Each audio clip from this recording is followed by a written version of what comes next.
It's another sort of sign that we're reaching a stage of what I call sensible cannabis reform in the U.S. market. So if you take what happened last night in Michigan and in Utah and in Missouri, and you aggregate with the other states that have already passed either medical or recreational program, we now have 33 states of the 50 that have either a medical or a recreational program, 10 of which have a recreational program, which encompasses 220 million Americans, or roughly 68% of the population.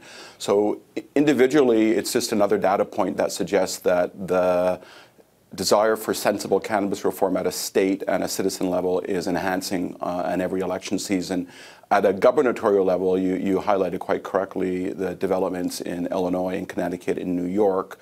So the collective sort of takeaway from last night's results are that there's sort of an irrevocable momentum towards what I call sensible cannabis reform, which ultimately should lead towards a harmonization of federal and state laws. Right. That seems a little bit far off, though. And in the meantime, a lot of the cannabis companies are working on various licenses and distribution agreements state by state because you can't, transport cannabis across state lines. How long do you think that situation will remain in place? Because coming to some sort of federal legislation seems like that would be the holy grail in terms of really unleashing investment and unleashing sort of economies of scale in this industry.